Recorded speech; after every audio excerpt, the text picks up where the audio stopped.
Ya. Itu ya, akhirnya udah saya ketemu. Akhirnya saya bawa dia ke atrium, saudara. Saya bawa dia ke atrium, di depan ada pizza. Di sana saya traktir dia makan dulu. Selesai makan, saya tanya gini, saya bilang, Kak, ada seorang yang pernah dibunuh mati hidup lagi. Nah, orang itu dia di depan kita. Dia sambil lihat siapa yang di depan kita gitu, saudara. Dia nggak tahu gitu, saudara. Dan orang ini dalam keluarga kita sendiri. Nah, kalau Kak Romo mungkin pernah tahu, dan ini ada fotonya, sebentar saya cerita dulu. Cerita kesaksian saya dari A sampai Z dia dengar. Selesai saya bilang ini orangnya. Ketika bilang, tuh ini kamu, dia pingsan. Ada sepupu saya di samping, saya bilang, Niskia kamu doakan kakak supaya jangan pingsan, ini kebanyakan orang loh. Dasar ini kakak kita kakaknya pastor orang yang jadi pingsan gitu saya. Jangan pingsan di sini banyak orang lihat. Akhirnya selesai doa, saya bilang dia peluk saya, kita minta maaf ternyata kakak saya hatinya baik lagi, saudara, terima adiknya, saudara, ya, puji Tuhan.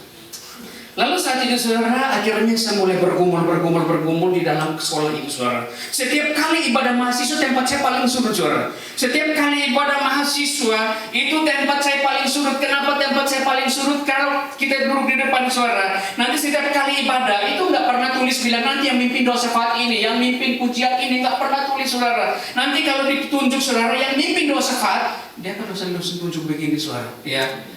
Nah, saat ini, saudara, karena saya ini orang paling penakut, karena nggak tahu doa, setiap kali ibadah itu tempat saya paling surut. Kalau di depan, saudara, nanti akhir dari ibadah itu, nanti pemimpin pujian dia berkata gini, kita udah mengakhiri ibadah ini, yang mimpin doa syafaat langsung dulu, langsung ditunjuk, kamu, nanti dia langsung tunjuk, saudara. Tapi seorang paling penakut, tiba-tiba saya sembunyi di bawah pohon. Sembunyi, saudara, supaya jangan ditunjuk, saudara, ya. Lalu masuk sama sertiga, saudara, di sana wajib mimpin pujian, ya. Lalu saat itu selesai hari Senin, di situ saya lihat papan pengumuman, di sana tulis yang mimpin doa syafaat, yang mimpin pujian, penutupan kuliah hari Jumat, Domingus. Waduh, saat itu stres luar biasa, saudara. Mulai hari Senin, hari Selasa malam nggak bisa tidur, malam pun nggak enak, saudara. Karena sebentar hari Jumat harus mimpin pujian, hari Rabu udah stres luar biasa. Saya dikatain teman saya bilang, Ani boleh nggak kamu pimpin pujian ganti saya? Tapi PR kamu selama 1 minggu ini saya kerjain.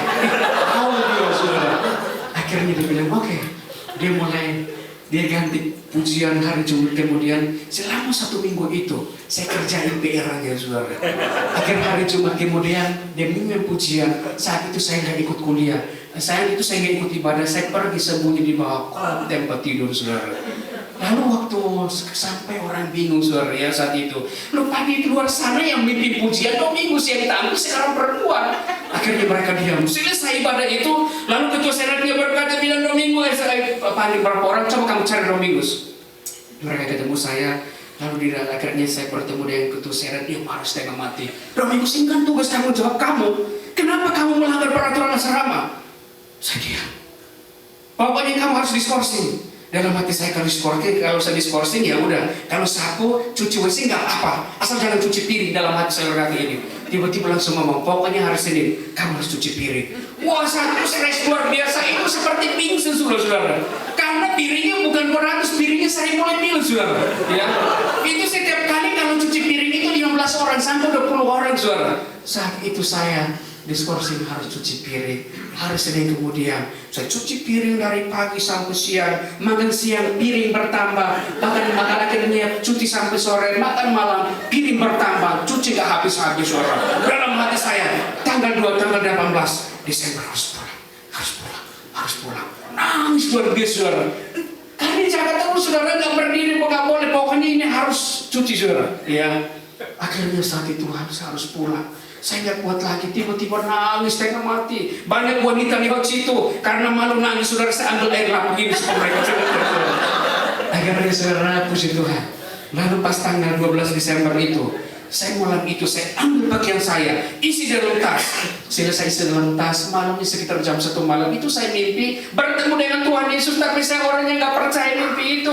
Selama 3 malam berturut-turut saya mimpi bertemu dengan Tuhan Yesus. Lalu tanggal 15 pagi, sekitar jam 8 pagi selesai mandi, saya masuk kembali ke kamar saya. Lalu saya ambil minyak rambut, saya taruh di telapak tangan saya gini. Tiba-tiba saya gosok minyak rambut gini, tapi Di sana, di telapak tangan saya ini, di sana ada huruf M keluar. Huruf M ini terukir pakai darah, tapi dalam kulit, saudara. Waktu saya gosok M kaki ini, sebentar hilang, sebentar keluar lagi. Tuhan, kenapa yang ini keluar?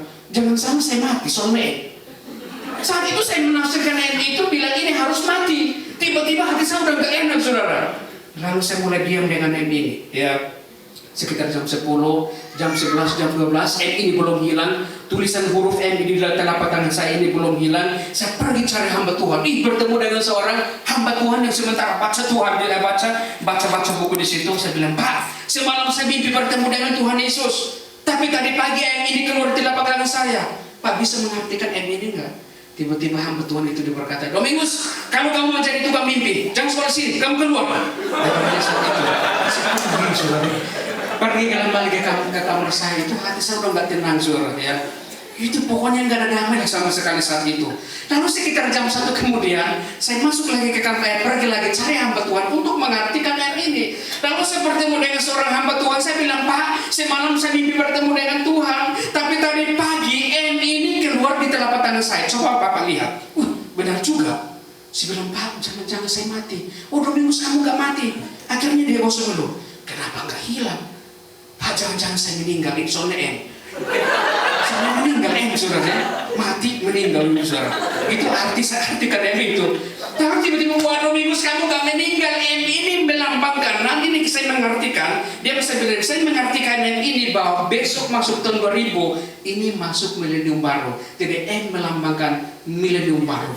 Hati saya tenang, saudara. Saat itu hati saya tenang, saudara. Tapi malamnya kami babak belur dihajar sama massa, saudara. Ya.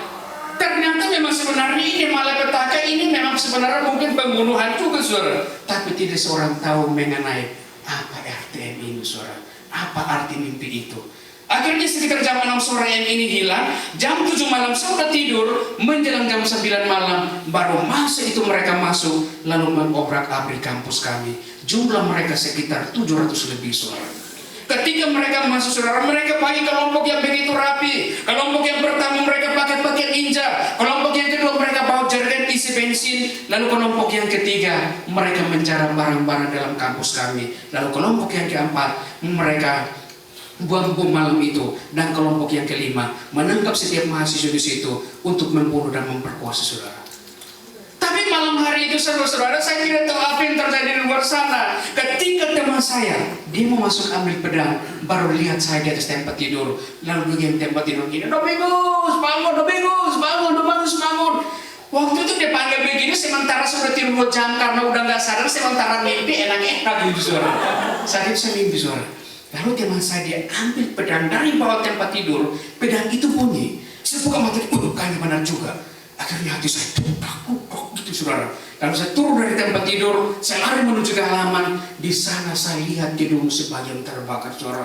Di sana saya lihat banyak yang ditangkap, saudara. Di sana dia banyak yang jatuh, saudara. Tapi saat itu saya berdoa, Tuhan, saya mau lari kemana, Tuhan? Tolong saya malam hari ini. Kalau saya meninggal, saya akan masuk surga. Kalau saya lari ikut pintu depan, saya akan dibunuh.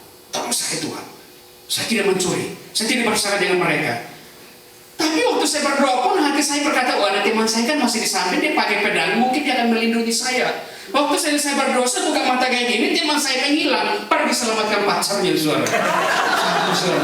Akhirnya saya lihat diri nggak ada orang, tapi di sana ada yang dikejar-kejar. Akhirnya saya mulai lari ke arah kiri, baru 4 langkah, lalu bertemu dengan massa. Mereka pakai senter kayak gini, lalu mereka berteriak, no, itu ada mahasiswa, itu ada orang dalam, ayo kejar, bunuh, Tuhan, semua dibunuh Tuhan. Akhirnya lari ke arah kiri, saudara, arah kanan. Baru 4 langkah bertemu lagi dengan massa. Mereka pakai senter kayak gini. Lalu mereka berteriak lagi, lo itu mahasiswa, ada orang dalam, ayo kejar, bunuh, Tuhan, sampai bunuh Tuhan. Akhirnya saya mundur. Waktu lari ke sini bertemu dengan banyak orang lagi, saudara. Akhirnya saya mundur. Ketika saya mundur, saya masuk dalam suatu pergumulan yang luar biasa. Kenapa saya bergumul? Karena di belakang kampus kami pagarnya 3 meter, bisa nggak melompat. Sementara saya pendek begini, ya nggak mungkin. Pergumulan, saudara. Tiba-tiba di bawah pagar, Tuhan, gimana caranya saya harus melompat, Tuhan, tolong saya. Itu nggak bisa lompat, itu udah lari keliling pagar itu, saudara. Akhirnya di ujung sana bertemu sama teman 2 orang, lalu sama-sama lari, saudara. Tapi teman 2 orang ini mereka di belakang, saudara. Dalam keadaan spontan, mereka bisa melompat lewat pagar 3 meter itu. Dan saya ketinggalan di dalam pagar, saudara. Lalu mereka